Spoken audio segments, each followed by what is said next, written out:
On est toujours heureux de se retrouver, même si parfois les circonstances nous paraissent troublantes. Mais nous savons que la vie chrétienne n'est pas un fleuve tranquille. Elle est faite de haut, elle est faite de bas, elle est faite d'épreuves, elle est faite de départs de ceux qu'on aime, de ceux qu'on aime plus ou moins aussi.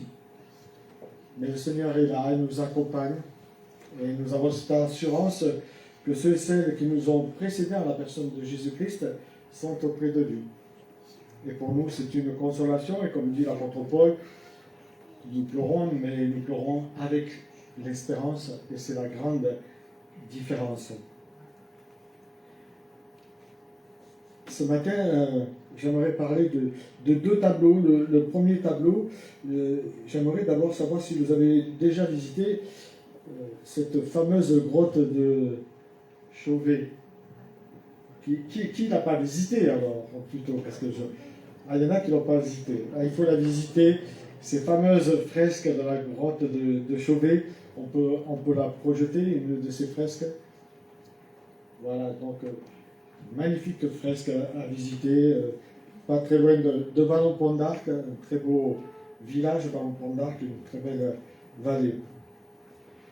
On peut se rendre que depuis la nuit des temps, depuis toujours, l'homme a su exprimer, que ce soit par des dessins, que ce soit par des peintures, ce qu'il voyait, ce qu'il ressentait, ou ce qu'il imaginait aussi. Par la peinture, il est vrai qu'on peut faire ressortir beaucoup d'émotions. On peut faire ressortir des actions passées et même des actions à venir. Si vous voulez savoir ce qu'un enfant est en train de vivre, beaucoup de psychologues vous diront « faites-le dessiner et vous saurez ce qu'il est en train de vivre ». Au travers de ces dessins, on peut découvrir si l'enfant exprime un malaise ou un bien-être.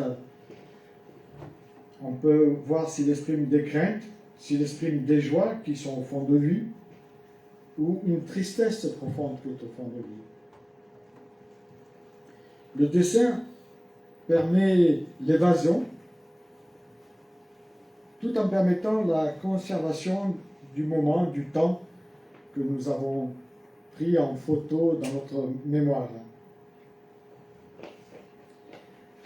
Quand nous contemplons un tableau, en principe, si nous le contemplons, je parle de contempler un tableau, on va oublier ces tracas journaliers et toutes ces choses désagréables qui nous restent encore à faire. Car nous nous évadons, en fait, au travers d'une peinture, au travers d'une fresque. On peut s'évader si on sait bien regarder. On peut comprendre ce que le peintre souhaite nous dire au travers de son œuvre, que ce soit une peinture ou un dessin. L'auteur d'un tableau désire souvent, en tout cas souhaite, par des petits détails, de scènes ou de messages codés qui nous semblent au premier regard souvent invisibles, il veut nous amener au cœur de sa pensée. Et je vous invite à voir un autre tableau qui est un tableau de Rembrandt, un des plus beaux tableaux grandeur nature de Rembrandt. Si on peut un peu l'agrandir, c'est bien. Voilà. Je ne sais pas si vous l'avez déjà vu, ce tableau en grandeur nature, mais c'est un tableau magnifique. C'est en fait, Rembrandt a représenté l'histoire du fils prodigue. Ce fils prodigue que l'on retrouve dans Luc chapitre 15, versets 11 à 31. Et je vais juste lire un court passage de Luc 15 au verset 21. Je lirai 4 versets. Le fils lui dit : « Mon père, j'ai péché contre Dieu et contre toi. Je ne mérite plus d'être considéré comme ton fils. » Mais le père dit à ses serviteurs : « Allez vite chercher un habit, le meilleur que vous trouverez, et mettez-le lui. Passez-lui une bague au doigt et chaussez-le de sandales. Amenez le veau que nous avons engraissés, tuez-le. Nous allons faire un grand festin et nous réjouir. Car voici, mon fils était mort, il est revenu à la vie, il était perdu, je l'ai retrouvé. Et ils commencèrent à festoyer dans la joie. Voilà ce tableau de Rembrandt qui représente l'histoire des fils prodigues, je dirais plutôt que le fils prodigue. Donc Rembrandt, si vous connaissez un peu son histoire est assez chaotique. Au départ de sa vie, il a eu plusieurs femmes, il s'est séparé d'une, il en a même fait interner une dans un asile psychiatrique, il a perdu ses enfants, et tout le long de sa vie, il y a eu beaucoup d'épreuves, on pourrait dire, des épreuves qui l'ont amené à cheminer sur lui-même, mais surtout sur cette rencontre avec Dieu. Et ici, on est devant un tableau de Rembrandt qui a eu un changement de direction dans sa vie. On dit que c'est une des plus belles œuvres que Rembrandt ait pu réaliser. Car il peint le retour du fils prodigue, et en fait, il semblerait qu'il se peigne lui-même ce retour au Père. On le voit, c'est un homme sans façade, changé, usé par les épreuves, les deuils qu'il a vécus, ce brisement que Dieu a opéré en lui, on appelle ça la conversion. En fait, Rembrandt peint le portrait grandeur nature pour lequel Dieu lui-même n'a jamais pris la pause.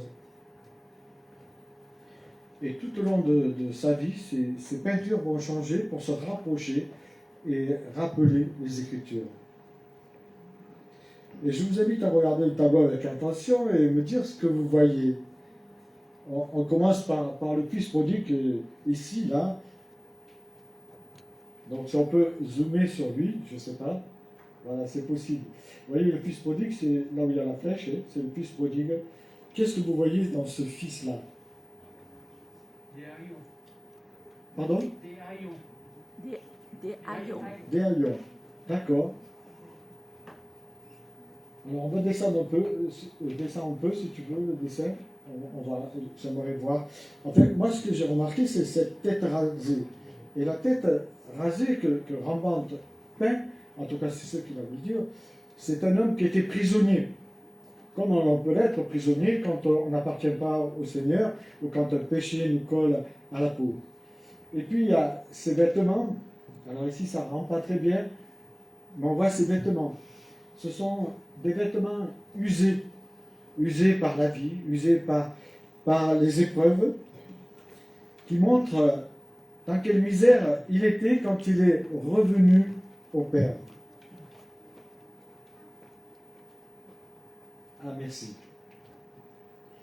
Ensuite, nous voyons la position du Fils. C'est une position d'humiliation. Une position, quand on vient à Dieu, qui nous montre que cet homme, ce Fils, malgré sa vie chaotique qu'il a eue, ici, il est présenté comme quelqu'un qui a compris le mal qu'il avait fait au Père. La position nous présente aussi un brisement.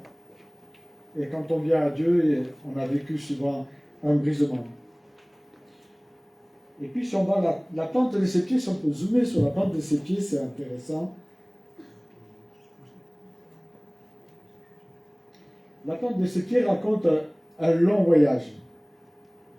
Et on sait, d'après cette histoire du Fils prodigue, qu'il a fait un long voyage. Un voyage comme lui l'entendait, non pas comme Dieu l'entendait. Un voyage qui lui a coûté, puisqu'il revient, il est nu-pied, on pourrait dire. Et l'histoire du Fils prodigue nous rappelle que le Père est venu à lui, il lui a donné une sandale en signe d'appartenance. Les pieds nus signifient la pauvreté, et même l'esclavage. Pour Rembrandt, il parle d'esclavage, d'insécurité dans laquelle il était avant de connaître le Seigneur, et dans cette insécurité dans laquelle on peut se retrouver quand on ne connaît pas le Seigneur personnellement. Et puis on voit, si tu peux agrandir sur l'épée, il a une courte épée. C'est tout est calculé, tout est précis avec Rembrandt dans ce qu'il a voulu dire. Cette courte épée, en fait, c'est la vérité, la parole de Dieu, à laquelle il s'était accroché, cette parole de Dieu qu'il avait certainement entendue, mais qu'il avait rejetée, comme parfois nous pouvons entendre en tant qu'enfant, et puis la rejeter à un moment donné. Il comprenait, par contre, qu'il était toujours le fils, malgré tout le mal qu'il avait fait à son père.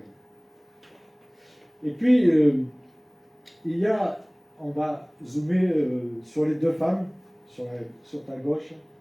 Voilà. Il y a une femme ici. Là, je pense que la première, là, ici. Et puis, il y en a une qui est encore plus dans l'ombre. Elle est ici. Sur le tableau, ça se voit davantage. Mais il y a ces deux femmes dans l'ombre, à l'arrière. Elles représentent ceux qui ont le rôle de spectateur. Vous voyez, parfois, on peut avoir un rôle de spectateur, venir à l'église comme spectateur. Et Dieu nous demande d'être acteur de nos vies, mais être acteur aussi de son évangile. Ce sont des gens qui ne prennent pas le risque. Ils ne veulent pas sortir de l'ombre. On peut zoomer autrement sur les autres femmes, sur l'autre femme. Ah oui, on la voit, pardon, c'est moi qui la vois. Voilà, il y a cette autre femme aussi, et puis l'autre personnage aussi en bas, qui est représenté dans l'ombre, comme on peut être nous aussi dans l'ombre. Ça représente aussi ceux qui sont sourds à l'appel, à cet amour que Dieu veut leur donner. Et dans notre monde, il y a beaucoup de gens qui sont sourds à cet appel. Ceux qui ont peur aussi d'être contrôlés quand on dit oui, prends tout Seigneur, mais en fait, prends pas tout quand même. Ça représente cela. C'est aussi la peur de devoir renoncer à notre petite vie, à notre petit confort, à notre moi. On le voit, ces deux femmes se passent de la lumière pour se laisser embrasser par le Père. Et puis on va passer au fils aîné, qui ressemble au Père. Rembrandt, non, le fils aîné, c'est celui qui a la carte. Voilà. Voilà, le fils aîné, il a la même apparence presque que le Père, il ressemble. Mais ce fils aîné, il n'a jamais goûté la joie. Lui aussi a besoin d'être retrouvé, d'être ramené à la maison. C'est un homme religieux. Il est auprès de son père, il vit auprès de son père, mais il a besoin de trouver la joie. On peut se poser la question, d'après le texte, est-ce qu'il a répondu à l'invitation de son père, ou est-ce qu'il s'est enfoncé dans l'amertume, dans le rejet? Rembrandt, on va essayer de le mettre moins grand, pour essayer de voir le personnage. Rembrandt le présente un peu allumé. Une petite lumière qui est en lui. C'est cette connaissance de l'écriture. Mais on peut connaître l'écriture sans avoir rencontré celui qui l'a écrit, celui qui a permis de l'écrire.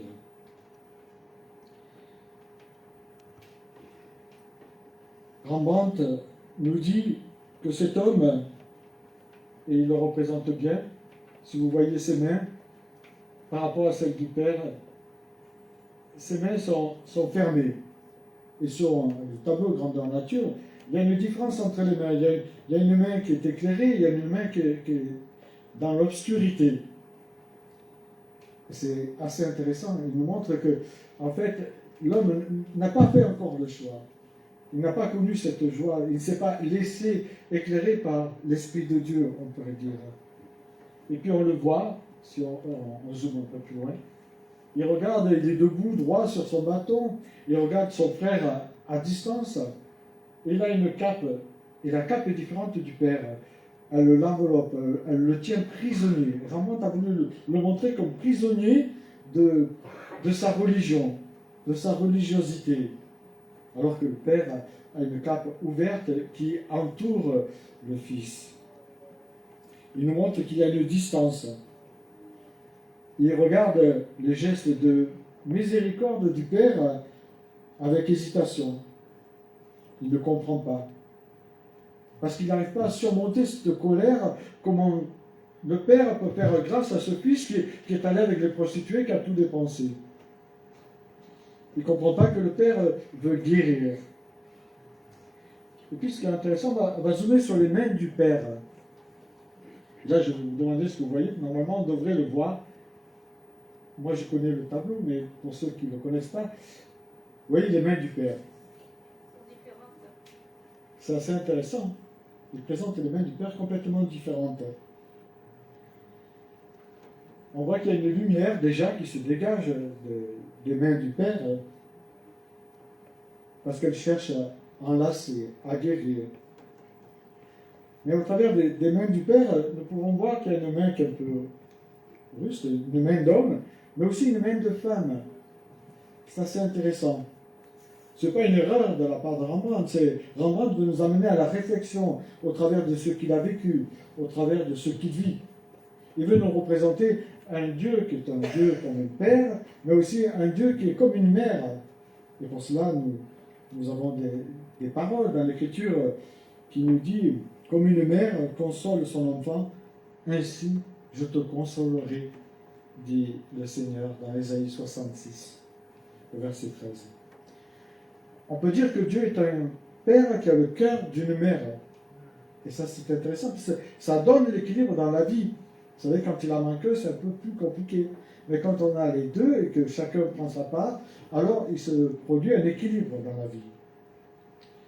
Ou ce passage de Jésus qui dit, quand il entre dans Jérusalem, Jérusalem, Jérusalem qui tue les prophètes et qui lapide ceux qui te sont envoyés. Combien de fois ai-je voulu te rassembler tes enfants comme une poule rassemble ses poussins sous ses ailes, et vous n'avez pas voulu. Puis il y a d'autres passages comme ça dans l'Écriture, dans Ésaïe 49, verset 15, où il dit, une femme oublie-t-elle l'enfant qu'elle allait? N'a-t-elle pas pitié du fruit de ses entrailles? Quand elle l'oublierait, moi je ne l'oublierai point. Et cela nous montre la profondeur de l'amour de Dieu. La profondeur de cet amour qui peut être un père pour nous et peut être une mère pour nous. Parfois, le père, nous le connaissons très peu. Mais pourtant, ce père, il nous dit qu'il aime ses deux enfants. Il les aime autant l'un que l'autre. Tout à l'heure, on a prié pour l'Ukraine, mais Dieu aime les Ukrainiens. Il aime les Russes. C'est comme ça. Il les aime tous les deux.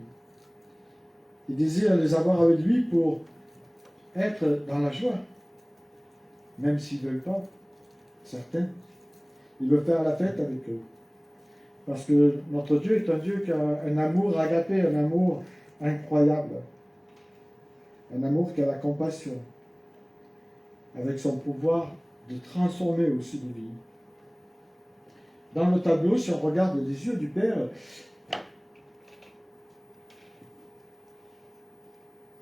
voilà, on voit ses yeux, il a un œil à demi ouvert et l'autre à demi fermé. Presque aveugle parce qu'il a trop pleuré sur son enfant. Mais notre Dieu aussi pleure sur ce monde qui se déchire. Ce monde qui se déchire comme l'ont fait Caïn et Abel, comme l'ont fait Ismaël et Isaac, comme le font aujourd'hui les Russes et les Ukrainiens. Ce père, avec les mains posées sur les épaules du fils, exprime la bénédiction pour tous ceux qui viennent à lui. Une bénédiction qui n'a pas de fin, une bénédiction qui n'a pas de limite. Parce qu'il a le pouvoir d'aimer ceux qui viennent à lui. Ce père, avec les mains posées sur les épaules, montre toute son affection pour chacun et chacune. Et le fils a la possibilité de se reposer contre la poitrine du père pour trouver la paix. Mais si on ne vient pas au cœur du Père, on ne peut pas trouver la paix et la joie que Dieu donne. Et puis cette chaleur de cette cape rouge qui se dégage du Père, signe d'accueil, comme je l'ai dit. Les deux, le Père et le Fils, sont entourés d'une lumière, une lumière mystérieuse. Cette lumière où Jésus nous dit « Je suis la lumière du monde ». cette lumière qui chasse les ténèbres, comme il a été dit. Ce Père, il a la joie d'accueillir un enfant perdu, de poser ses mains sur lui, en signe de pardon, en signe d'affection. Et il ne pose pas des questions comme nous pouvons poser à ceux qui s'éloignent parfois de Dieu. Pourquoi tu t'es éloigné? Pourquoi tu as laissé la main de Dieu? Pourquoi? Non, le Père ne dit pas d'où viens-tu, qu'as-tu fait? Je te l'avais dit. Il ne sort pas un mot de sa bouche. Aucune réprimande. Il accueille. Il accueille. Et Dieu est un Dieu qui nous accueille quand nous revenons à lui avec un cœur sincère. Rembrandt désire mettre l'accent sur le vieillard qui souhaite seulement accueillir tout homme et toute femme qui viennent à lui. Mais Rembrandt nous rappelle que notre vocation finale à chacun de nous, elle est de devenir semblable au Père. Car le retour au Père est le défi de devenir Père à notre tour. Nous devenons Père à notre tour. Nous avons le ministère de réconciliation, nous dit l'apôtre Paul. Nous devons, comme le Père, avoir plus de bonheur à donner qu'à recevoir. Acte 20, 35, l'apôtre Paul dit cela, ces paroles qui sont rapportées par Luc.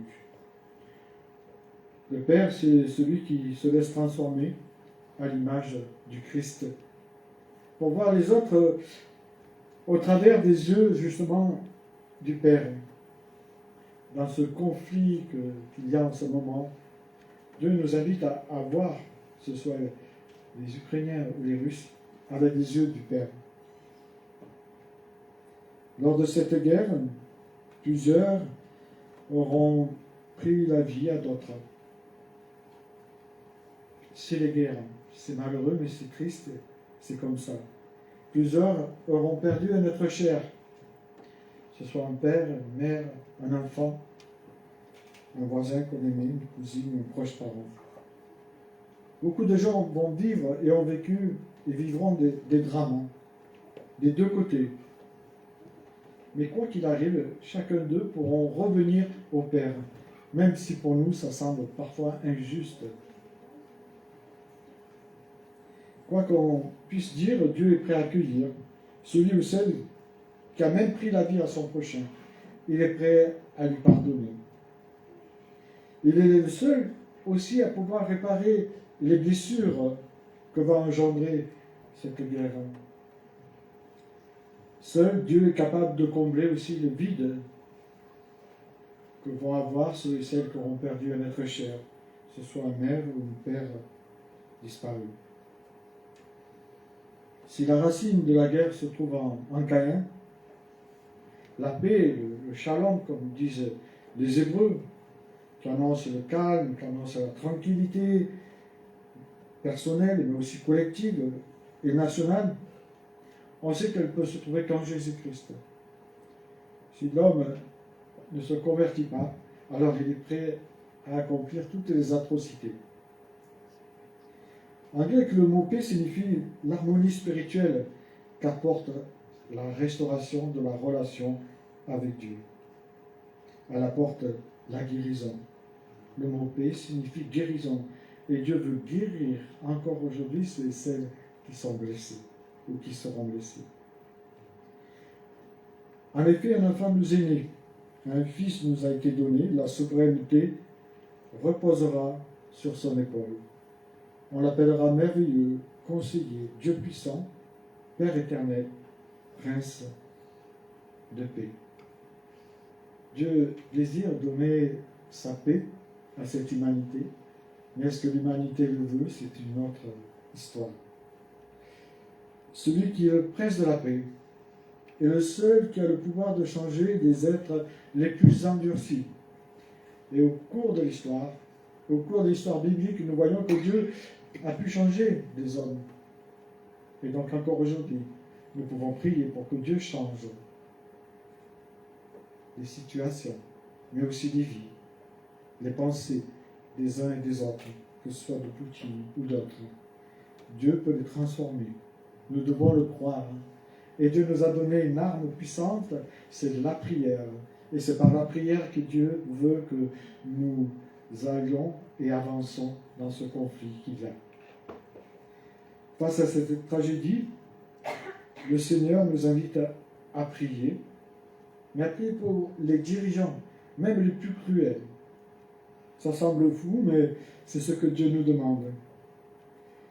Devant cette situation en Ukraine, prions pour que le Seigneur intervienne puissamment pour instaurer la paix entre la Russie et l'Ukraine. Et puis surtout, soyons solidaires de nos frères et sœurs ukrainiens au travers des différentes actions humanitaires. Et notre union d'église a prévu une collecte. Vous aurez un tronc à la sortie spécialement dédié à l'Ukraine. Donc c'est Connexio. Pour ceux qui connaissent ça date, Connexio, c'est une œuvre humanitaire qui agit dans une grande partie de notre humanité.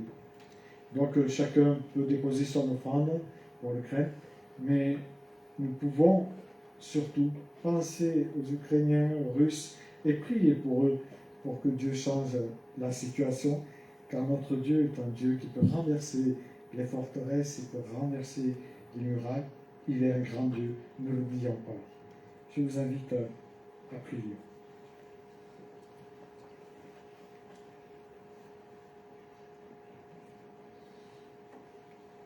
Seigneur notre Dieu, nous voulons te dire merci parce que tu es ce Dieu qui accueille. Ce Dieu qui nous regarde au travers du Fils et qui nous voit saints, et qui nous invite nous aussi à regarder notre prochain, quel qu'il soit, au travers de son Fils. Merci pour cet amour que tu as pour nous, mais merci pour cet amour que tu as pour toutes tes créatures. Que vraiment tu nous en remplisses pour que, à notre tour, notre coupe déborde et elle puisse abreuver ceux et celles qui en ont besoin. Et aujourd'hui, Seigneur, nous voulons prier pour ce peuple russe, pour ce peuple ukrainien, pour tous ces déportés. Nous te demandons vraiment de conduire toutes choses et de permettre que ta paix arrive au bon moment dans ces pays. Et que ce temps de déchirement soit un temps aussi où les hommes et les femmes puissent se poser la question, même nous, les pays européens, que nous puissions nous poser la question sur la fragilité de la vie, sur le sens de la vie. Merci de nous rappeler au travers de l'événement que tout est futile, tout est fragile, et que tout peut être changé du jour au lendemain. Un chant qui nous rappelle que notre Dieu est puissant, c'est le 66 sur le gemme éternel, Dieu tout-puissant.